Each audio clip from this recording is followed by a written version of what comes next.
Hello friends, మీరు చూస్తున్నారు వీవీఆర్ exam tips channel. సాధిద్దాం గ్రూప్ 4 స్వాగతం. ఈరోజు మీ ముందుకు ఒక ఆసక్తికరమైనటువంటి అంశాన్ని తీసుకొచ్చాను. ఇప్పటికే మనం గ్రూప్ 4కి సంబంధించి డిఫరెంట్ మెథడ్లో వీడియోస్ చేసుకున్నాం. గ్రూప్ 2, గ్రూప్ 4 కలిపి చదువుకోవడం, గ్రూప్ 4 సాధించడానికి కావాల్సిన ప్రణాళికలు, అలాగే గ్రూప్ 4లో కీలకమైనటువంటి టాపిక్స్, ముఖ్యంగా జనరల్ స్టడీస్ని టాప్ స్కోర్గా మలుచుకోవడం, టాప్ సబ్జెక్ట్స్, టాప్ టాపిక్స్, అలాగే స్క్రీనింగ్ మెయిన్స్కి సంబంధించి అనుసంధానం చేసుకొని చదవడం, ఇలా డిఫరెంట్ మెథడ్లో మనం చేసుకున్నాం. దాంతోపాటు జనరల్ స్టడీస్ సబ్జెక్ట్ని కరెంట్ ఈవెంట్స్ని ఏ రకంగా కలిపి చదువుకోవడం, ఏ రకంగా కరెంట్ టాపిక్స్ అనేవి జనరల్ స్టడీస్ పార్ట్లో టాప్ ప్రయారిటీ ఎలా లభిస్తుంది అన్నటువంటి అంశాలని, ఇలా చాలా అంశాలతో మనం కొన్ని వీడియో చేస్తున్నాం. భవిష్యత్తులో కూడా మరిన్ని అప్డేట్స్తో పాటు గ్రూప్ 4కి సంబంధించినటువంటి గైడెన్స్ అంటే మన ఛానల్ ద్వారా మీకు అందుతుంది. ప్రతి సబ్జెక్ట్కి సంబంధించి ఇంపార్టెంట్ టాపిక్స్ సంబంధించి మనం రెగ్యులర్గా డిస్కస్ చేస్తూనే ఉన్నాం, లైవ్లో కూడా కలుస్తూనే ఉన్నాం. రైట్, ఇక ఈరోజు ఒక ప్రత్యేకమైనటువంటి టాపిక్ ఏంటంటే, నాకు ఆత్మీయులు కొంతమంది మిత్రులు, సచివాలయానికి సంబంధించినటువంటి సచివాలయంలో ఎంప్లాయీస్గా ఉన్నటువంటి మిత్రులు నాతో ప్రస్తావించిన అంశాలు, కొన్ని సందేహాలు మీకు వీడియో రూపంలో అందించాలనే ప్రయత్నం జరుగుతోంది. వాళ్ళకి కలిగినటువంటి సందేహాలని చాలామంది సచివాలయ ఉద్యోగులు మిత్రులు పొందుతున్నారు. వారందరికీ కూడా ఒకేసారి క్లియర్ చేద్దామా అన్నటువంటి ఆలోచనతో ఈ వీడియో చేస్తున్నాం. ఖచ్చితంగా సచివాలయంలో పనిచేస్తున్నటువంటి ఉద్యోగులందరికీ కూడా ఈ వీడియో అన్నది ఉపయోగపడుతుందని భావిస్తున్నాను. రైట్, వీడియోలోకి వెళ్దాం. చాలామంది సచివాలయం ఉద్యోగులు ఇప్పుడు ఈరోజు మనకి రాష్ట్ర వ్యాప్తంగా 130,000 మంది సచివాలయంలో పనిచేస్తున్నారు. వీళ్ళందరిలోనూ ఎక్కువ మందిలో 90% అభ్యర్థుల్లో చాలా సందేహాలు ఉన్నాయి, చాలా అనుమానాలు ఉన్నాయి. అవన్నిటినీ కూడా నివృత్తి చేసే ప్రయత్నమే ఈ వీడియో.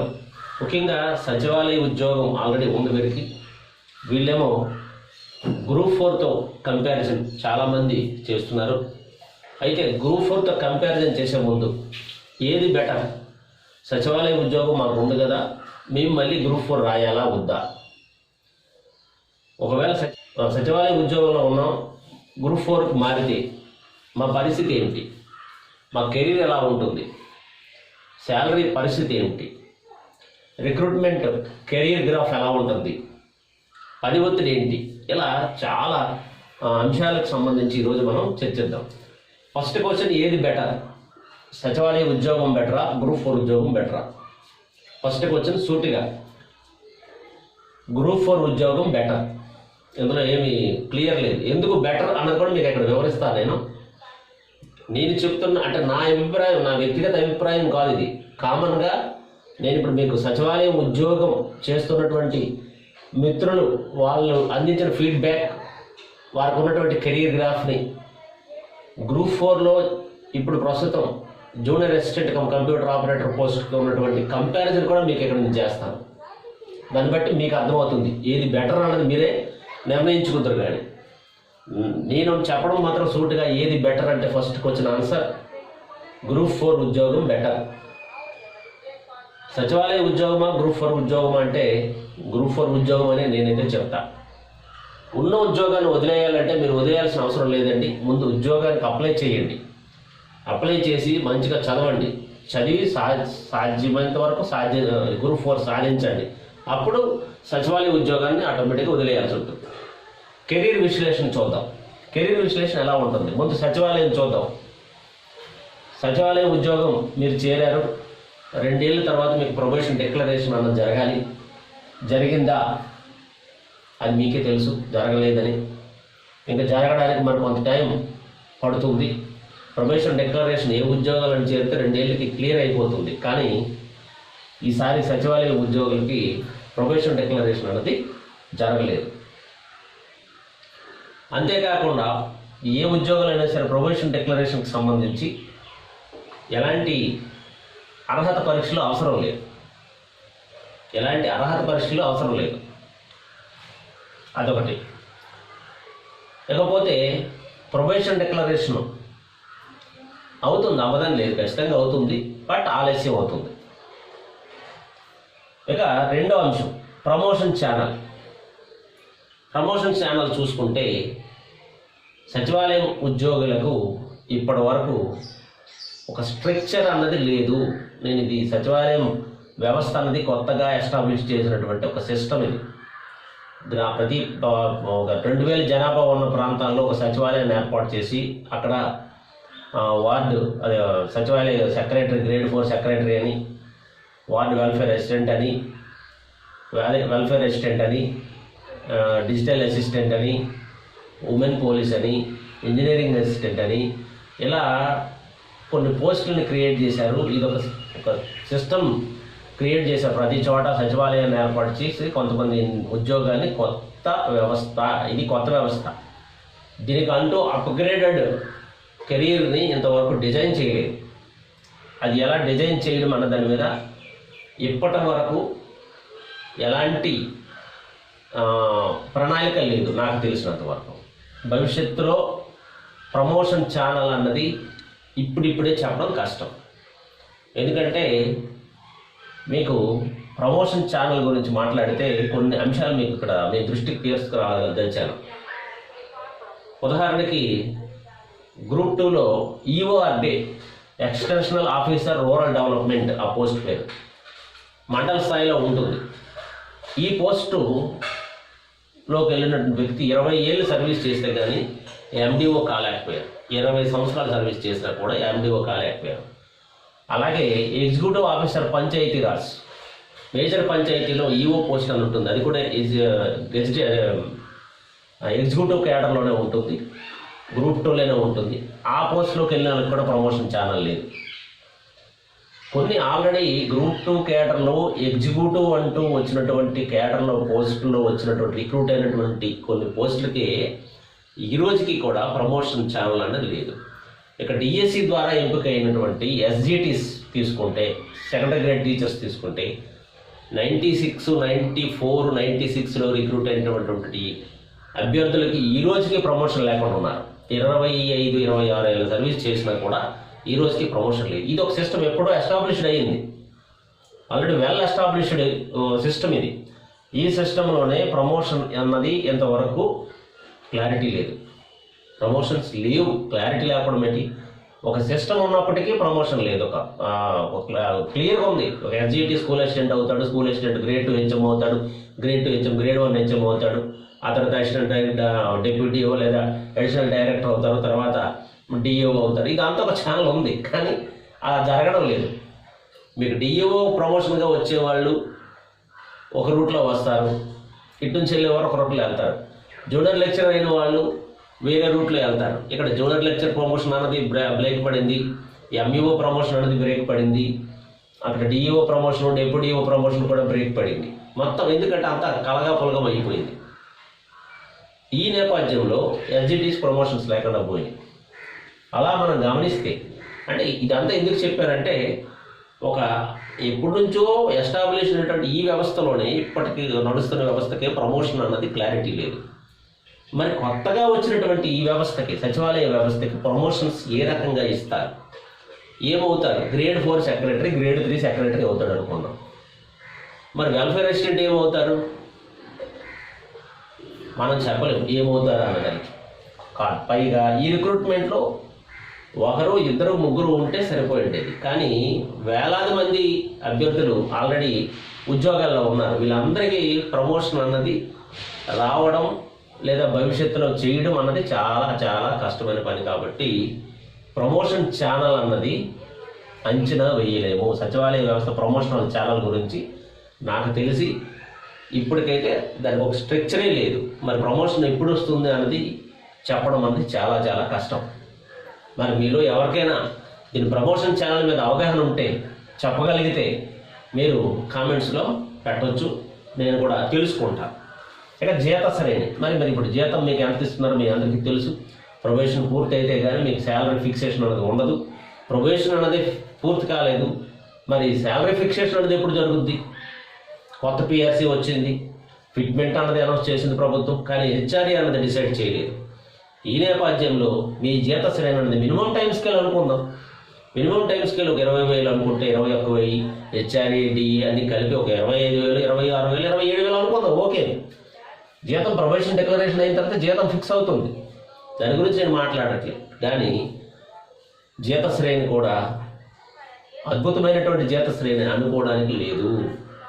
నేను అనేది మీకు జీతం వస్తుంది, ఫిక్సేషన్ అవుతుంది, అది ప్రమోషన్ డిక్లేర్ అయితేనే మీకు శాలరీ ఫిక్సేషన్ అనేది జరుగుతుంది. మీకు మినిమం టైం స్కేల్ ఇచ్చాడు అనుకుందాం, ఇచ్చినా మీకు ఒక 27,000 28,000 అందుతుంది అనుకుందాం, లేదా ఒక 30,000 వరకు అందుతుంది అనుకుందాం. ఓకే, మంచిది, సంతోషం. ఈరోజు 15,000 అందుతుంది కాబట్టి భవిష్యత్తులో ఒక 30,000 మీ కుటుంబానికి అది చాలా ఉపయోగం, దాన్ని నేను కాదన్ను. కానీ ఖచ్చితంగా ఇది మా టైం స్కేలు అనే చెప్పే పరిస్థితి ఉందా అది నేను అడిగే ప్రశ్న. లేదని చెప్పాలి. ఎందుకంటే ఎంతవరకు మీకు ప్రొబేషన్ డిక్లరేషన్ అనేది జరగలేదు కాబట్టి మీ టైం స్కేల్ ఎక్కడ ఫిక్స్ చేస్తారన్నది ఇప్పుడిప్పుడే చెప్పడం కష్టం. ఒకవేళ ఫిక్స్ చేస్తే మాత్రం అదృష్టవంతులు, చాలా అది మేలు జరగాలని నేను కోరుకుంటున్నాను.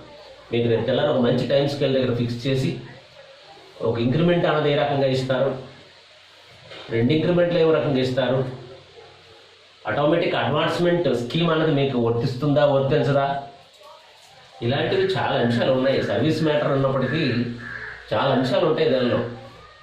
ఏఎస్ అని అంటారు, ఆటోమేటిక్ అడ్వాన్స్మెంట్ స్కీమ్ అని చెప్పి, అది కూడా పిఆర్సీ కమిషన్ సిఫార్సు చేయాలి. అది మీకు ఏ స్థాయిలో వర్తిస్తుంది, దాని ద్వారా ప్రమోషన్ రాకని పక్షంలో ఒక్కొక్క ఇంక్రిమెంట్ అదనంగా కలుస్తుంది.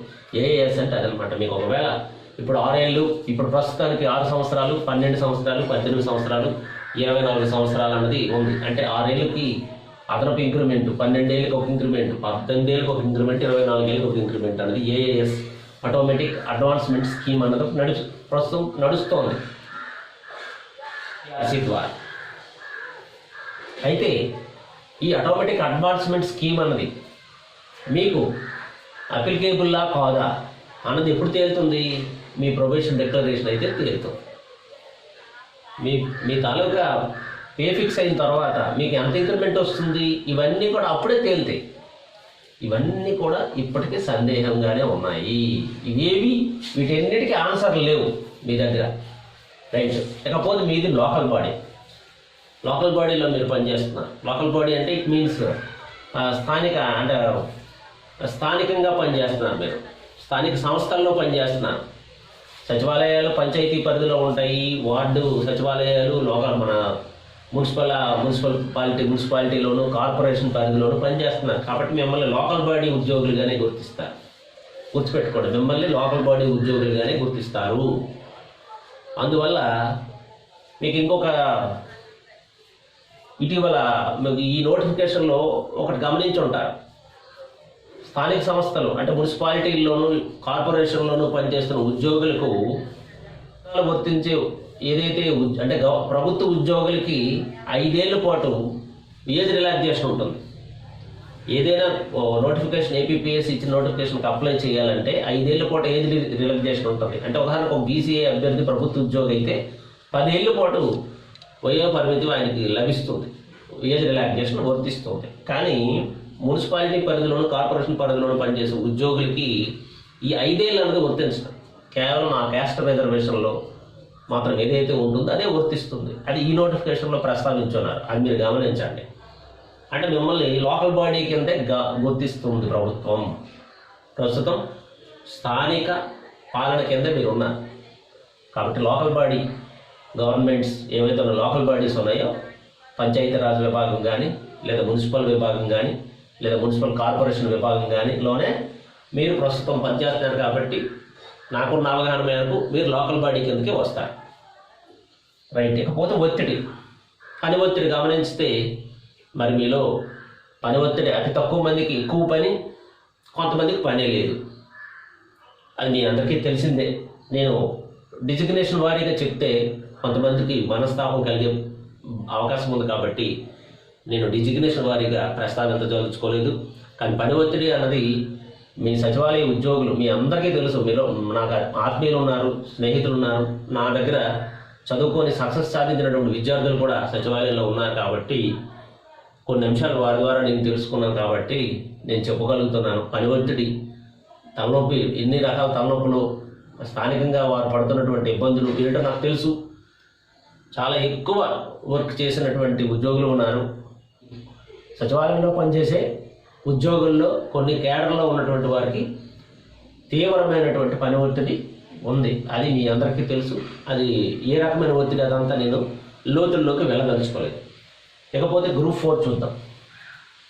గ్రూప్ 4 ఇంటికైతే ఎప్పుడులాగే రాష్ట్ర ప్రభుత్వం ఉద్యోగులకు 2 ఏళ్ళు అయిన వెంటనే వాళ్ళు వాళ్ళ పై అధికారి దగ్గర నుంచి వాళ్ళ probation service regularisation, probation declaration 2 తెచ్చుకుంటారు. దానికి సంబంధించి చాలా స్మూత్ వేలో డెసిషన్ జరిగిపోతుంది. 2 ఏళ్ళు కాగానే ఆటోమేటిక్గా యాన్సిడెంటరీ వెరిఫికేషన్ అన్నది ఒకటి పూర్తవుతుంది. ఆ యాన్సిడెంటరీ వెరిఫికేషన్ పూర్తవగానే 2 ఇయర్స్ సర్వీస్ పూర్తయినట్టుగా డిక్లేర్ చేస్తారు. ప్రొబేషన్ డిక్లరేషన్ అన్నది జరుగుతుంది. సర్వీస్ రెగ్యులరైజేషన్ అన్నది కూడా జరిగిపోతుంది. ఇదంతా కూడా చాలా స్మూత్ వేలో జరిగిపోతుంది. గ్రూప్ 4లో వచ్చే ఉద్యోగులకు ఇది చాలా ఈజీగా జరిగిపోతుంది. గ్రూప్ 4లో junior assistant computer operator MRO ఆఫీస్లో పనిచేస్తే ఆ ఎంఆర్ఓ గారు త్రూ ఆర్డీఓ ద్వారా కలెక్టరేట్కి ఆ యొక్క ఫైల్ కానీ పంపించగానే జిల్లా collector, joint collector, revenue services లేదా అడ్మినిస్ట్రేటివ్ ఆఫీసర్, కలెక్టరేట్లో ఉన్నటువంటి అడ్మినిస్ట్రేటివ్ ఆఫీసర్ ద్వారా ఈ యొక్క junior assistant group 4 junior assistant computer operator యొక్క ఇది చాలా స్మూత్ వేలో వారికి ప్రొబేషన్ డిక్లరేషన్, సర్వీస్ రెగ్యులరైజేషన్ అన్నీ కూడా ఒక 10-15 రోజుల్లోనే 2 సంవత్సరాలు గడవగానే 10-15 రోజుల్లోనే గడిచిపోతుంది. అంటే ప్రమోషన్ డిక్లరేషన్ సంబంధించి ఎలాంటి ఆటంకాలు లేవు. రెండోది ప్రమోషన్ ఛానల్. ఇది మీతో చాలా ఎక్కువ నేను డిస్కస్ చేయాలి. ప్రమోషన్ ఛానల్ అద్భుతమైనటువంటి ప్రమోషన్ ఛానల్ అండి. మీకు ఇక్కడ సచివాలయం చూసినప్పటికీ మీ ప్రమోషన్ ఛానల్ ఏమిటి అంటే ఎవరు చెప్పలేని పరిస్థితి. ఎందుకంటే కొత్తగా ఎస్టాబ్లిష్ చేసిన వ్యవస్థ, ఇది పాతుకుపోయిన వ్యవస్థ. గ్రూప్ 4లో జూనియర్ అసిస్టెంట్గా జాయిన్ అయినటువంటి నేను చూసినటువంటి కొంతమంది కేవలం 3 సంవత్సరాలు 4 సంవత్సరాల్లోనే ఆర్ఐ రెవెన్యూ ఇన్స్పెక్టర్గా ప్రమోషన్ పొంది ఉన్నారు. 3 నుంచి 4 సంవత్సరాల్లో ఆర్ఐగా రెవెన్యూ ఇన్స్పెక్టర్గా ప్రమోషను. ఆర్ఐ అయిన తర్వాత 4 ఇయర్స్ నుంచి 6 ఇయర్స్ మధ్యలో డిప్యూటీ తహసీల్దార్, అక్కడ నుంచి ఒక 4 నుంచి 6 ఇయర్స్లో ఎంఆర్ఓ, అక్కడ నుంచి ఒక 7 ఇయర్స్లో ఆర్డీఓ. చూసుకోండి ఎంత అద్భుతమైనటువంటి కెరీర్. మీలో 25 ఏళ్ళు 26 ఏళ్ళు ఉన్నటువంటి ఉద్యోగులు కానీ జూనియర్ అసిస్టెంట్గా జాయిన్ అయితే రిటైర్ అయినప్పటికీ మీరు ఎక్స్పెక్ట్ చేయరు జాయింట్ కలెక్టర్ అవుతారు. అదే కొన్ని సామాజిక వర్గాలు ఎస్సీ ఎస్టీ లాంటి సామాజిక వర్గాల అభ్యర్థి అయితే చాలా అద్భుతమైనటువంటి ప్రమోషన్ ఛానల్ ఉంటుంది, తిరుగు లేకుండా ఉంటుంది. ఖచ్చితంగా చెప్పగలను, ప్రమోషన్ ఛానల్ అంటే గ్రూప్ 4లో జూనియర్ అసిస్టెంట్ పోస్ట్ బ్రహ్మాండమైంది.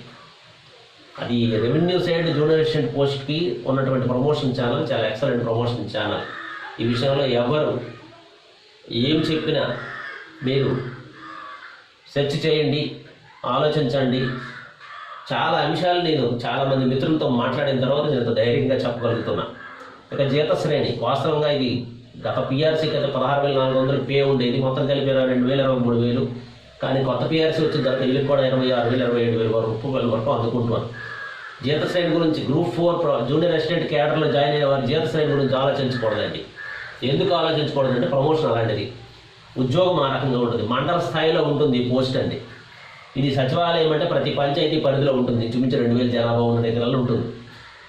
మనకి ఒక రకంగా చెప్పుకోవాలంటే ప్రతి పంచాయతీలో ఉంటాం ఇక్కడ గ్రేడ్ 4 సెక్రటరీగా మనం విధులు నిర్వహిస్తున్నప్పటికీ మన గుర్తింపు నామమాత్రంగా ఉంటుంది. ఇక్కడ మండల స్థాయిలో జూనియర్ అసిస్టెంట్ అంటే ఒకరే ఉంటారు.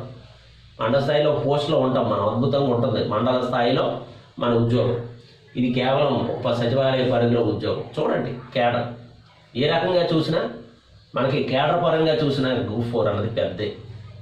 తర్వాత జిల్లా స్థాయి రిక్రూట్మెంట్ ఇది. కానీ మన ప్రమోషన్ వచ్చినప్పుడల్లా మనం జోనల్ రిక్రూట్మెంట్లోకి వెళ్ళిపోతాం, జోనల్ పరిధిలోకి వెళ్తాం. డిప్యూటీ తహసీల్దార్ అయినప్పటికీ మనకి జోనల్ పరిధిలో ప్రమోషన్ ఛానల్లోకి ఎలిజిబుల్ వస్తాం, అర్హులం అయిపోతాం. అంటే ఒక జిల్లా నుంచి 3 జిల్లాల పరిధిలోకి మనం వెళ్తాం అనమాట. తద్వారా మనకి ప్రమోషన్ అనేది మరింత వెసులుబాటు కలుగుతుంది. చూడండి ఎంత అవకాశం చూడండి. అంటే జిల్లా స్థాయిలో రిక్రూట్ అవుతాము, జోనల్ కేడర్లోకి వెళ్తాం. ఇక్కడ మనం జిల్లా స్థాయిలోనే రిక్రూట్ అయినాం, కానీ జిల్లాలోనే ఉండిపోవాలి, సచివాలయ వ్యవస్థలోనే ఉండిపోతాం. మనం ఏ కేడర్లోకి వెళ్ళడానికి అవకాశం లేదు ఇక్కడ. కానీ అక్కడ జిల్లాలో రిక్రూట్మెంట్ అయినప్పటికీ జోనల్ కేడర్లోకి మనం ప్రమోషన్ ద్వారా వెళ్ళొచ్చు. ఇంకా కొన్ని స్టెప్పులు కదా ఎస్టీ కేటగిరీలో అయితే వాళ్ళు స్టేట్ కేడర్ కూడా వెళ్ళే అవకాశాలు ఉన్నాయి. అంటే జాయింట్ కలెక్టర్ నుండి స్టేట్ కేడర్కి వెళ్ళిపోతారు, ఆ రకంగా ఉంటుంది. ఇక పని ఒత్తిడి అంటే మండల స్థాయిలో ఉంటారు, ఆటోమేటిక్గా సచివాలయ స్థాయిలోను ఏ కేడర్లు ఆ కేడర్లు అక్కడ ఉద్యోగాలు ఇప్పుడు పని ఒత్తిడి అటువంటి మండల స్థాయిలో ఉన్న వాళ్ళు పని ఒత్తిడి తగ్గుతుంది. ఒకవేళ పని ఒత్తిడి ఉన్నా సరే ఈ పోస్టులో ఉన్న వారికి నామమాత్రంగానే ఉంటుంది. కేవలం కొన్ని అంశాలు మాత్రమే అడ్మినిస్ట్రేటివ్కి అలాగే ల్యాండ్ రికార్డ్స్ కానీ ఇద్దరు ఉంటారు అక్కడ. ఇలాంటి జూనియర్ అసిస్టెంట్ పోస్టుల్లో ఇద్దరేసి ఉండొచ్చు, రికార్డ్ అసిస్టెంట్ ఉంటారు. ఇలా చాలామంది ఆర్ఐలు ఉంటారు, చాలామంది బీఆర్ఓలు ఉంటారు. వీళ్ళందరూ సహకారం ఉంటుంది కాబట్టి పని ఒత్తిడి కంపేర్ చేస్తే వీరికి తక్కువ ఉంటుంది. వీరితో సచివాలయం వాళ్ళతో పోస్తే గ్రూప్ 4 వాళ్ళకి పని ఒత్తిడి తక్కువగా ఉంటుంది. ఒకవేళ ఉన్నా సరే ఈ ఉద్యోగం చాలా బెటర్ దీని మీదకి. కాబట్టి మిత్రులారా, మీరు ఆలోచించండి, ఆలోచించి నిర్ణయం అడిగేయండి. ఇంకొకటి, మీలో మరికొన్ని సందేహాలు ఉన్నాయి, వాటిని కూడా ఇక్కడ నివృత్తి నేను చేస్తాను. ఎందుకంటే ఒక ఉద్యోగం వదిలి ఇంకొక ఉద్యోగానికి వెళ్ళే ముందు మనకు ఉన్నటువంటి అన్ని సందేహాలని క్లియర్ చేసుకుంటే మన ప్రిపరేషన్ అనేది పదునెక్కుతుంది. సర్వీస్ కలుస్తుందా? ఒకవేళ 2 ఏళ్ళు పాటు ఇక్కడ పనిచేశారు, గ్రూప్ 4 రాశారు, గ్రూప్ 4 సెలెక్ట్ అయ్యారు, మీకు ఈ 2 ఏళ్ళు సర్వీస్ కలుస్తుందా అన్నది మీ సందేహం.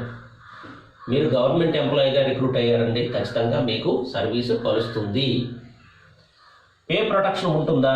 మీకు పే ప్రొటెక్షన్ ఉంటుందండి, అది ఒక జీవో ఉంది, పే ప్రొటెక్షన్ ఉంటుంది.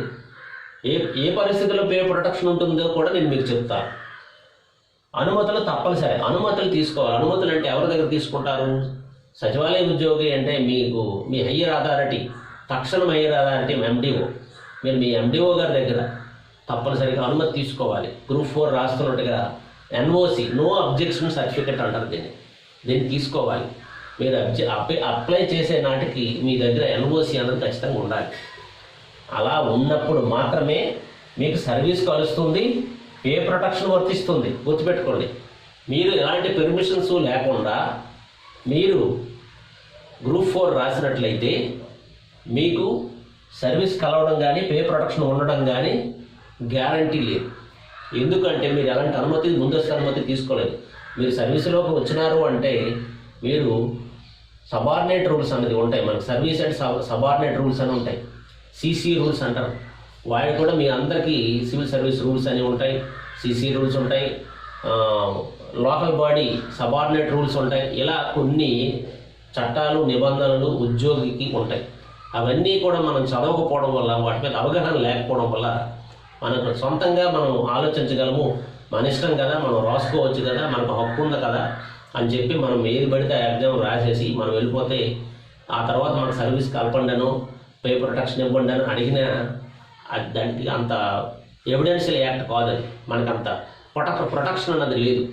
కానీ మనం అనుమతి తీసుకోవాలి. ఎందుకంటే మనకు సుపీరియర్ ఉన్నారు, మన సుపీరియర్ అడిగి మనం ఈ ఉద్యోగాన్ని నుంచి వేరే ఉద్యోగానికి మారడానికి అతని దగ్గర నుంచి నో అబ్జెక్షన్ సర్టిఫికేట్ అనేది ఎన్ఓసి అనేది తీసుకోవాలి. ఆ ఎన్ఓసి తీసుకుంటే మీకు సర్వీస్ కలుస్తుంది ఖచ్చితంగా. ఎందుకు అంటే మీరు ఆల్రెడీ అనుమతి తీసుకొని పరీక్ష రాశారు కాబట్టి, ఆల్రెడీ 2 ఏళ్ళు 3 ఏళ్ళ పాటు మీరు ఈ ప్రభుత్వ సర్వీస్లో కొనసాగారు కాబట్టి, ప్రభుత్వ సంక్షేమ కార్యక్రమాలను బాధ్యత వహించారు కాబట్టి, ప్రభుత్వ విజయవంతంలో మీరు కూడా కొంత పాత్ర వహించారు కాబట్టి అలాంటి సాఫ్ట్ కార్నర్లో మీకు ఆ సర్వీసును కలుపుతారు. ఒకటి. రెండోది పే ప్రొటెక్షన్. పే ప్రొటెక్షన్ అంటే కొంతమంది ఉద్యోగులు ఉంటారు, ఒక 20 ఏళ్ళు సర్వీస్ చేసి ఉంటారు అనుకోండి, మీకంటే పెద్దగా పే ప్రొటెక్షన్ సమస్య రాకపోవచ్చు. ఎందుకంటే ఇప్పుడు ఆల్రెడీ 15,000 మీరు అందుకుంటున్నారు. భవిష్యత్తులో రెగ్యులర్ అయితే అక్కడికి ఒక 10,000 ఎంత కలుస్తుంది, 12,000 కలుస్తుంది.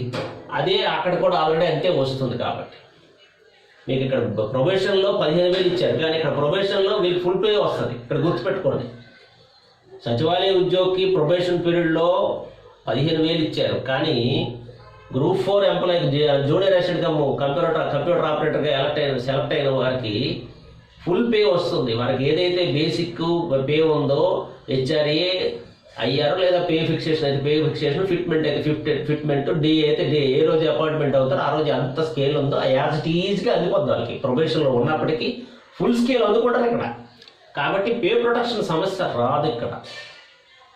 ఒకవేళ 500 600 తేడా ఉన్నది అది నష్టం లేదు. దాని గురించి అది అందకపోయినా మనకు బాధ లేదు, ఎందుకంటే అద్భుతమైన కేడర్లోకి వెళ్ళిపోతారు కాబట్టి. రైట్. అనుమతులు తప్పనిసరిగా తీసుకోవాలి.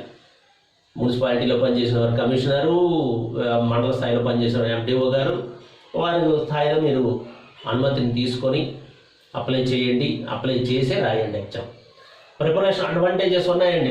ప్రిపరేషన్ అడ్వాంటేజెస్ ఉన్నాయి మీకు. ఎందుకంటే మీరు అద్భుతంగా మీలో మెరిట్ వస్తే కదా మీరు జిల్లా స్థాయిలో రిక్రూట్మెంట్లో మీరు ఉద్యోగాలు సాధించగలిగారు. మీ దగ్గర సరుకు ఉంది, దానికి కొంచెం పదును పెట్టాలి, కొంచెం రివిజన్ చేయాలి, మరి కొంచెం మెటీరియల్ని అప్డేట్ చేసుకోవాలి, కొంచెం కరెంట్ టాపిక్స్ అనుసంధానం చేసుకోవాలి.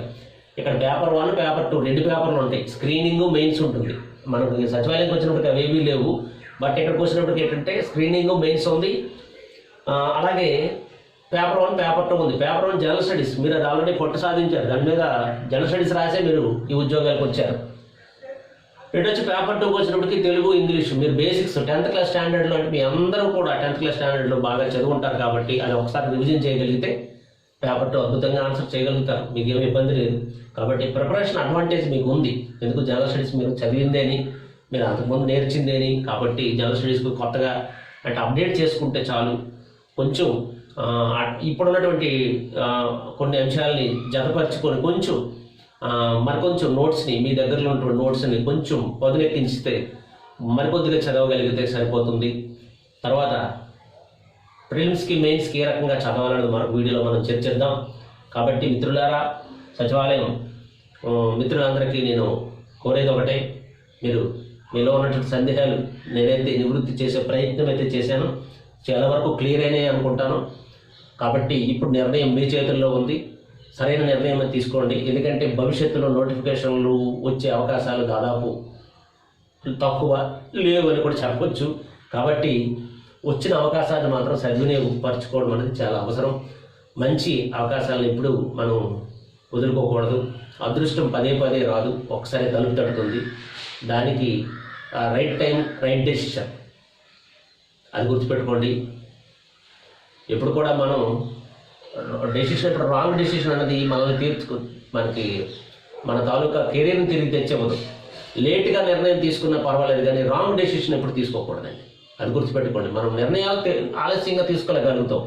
సర్లే, ఎప్పుడో ఒక 15 రోజుల క్రితమో, లేదా నోటిఫికేషన్ డిసెంబర్ 28 ఇచ్చినారు, డిసెంబర్ 30 తీసుకున్నా, లేదా ఈరోజు తీసుకోవచ్చు. మీరు ఒక 15 రోజులు లేట్గా మీరు నిర్ణయం తీసుకోవచ్చు, తప్పలేదు. కానీ రాంగ్ డెసిషన్, ఎందుకులే అప్లై చేయడం అన్నది రాంగ్ డెసిషన్.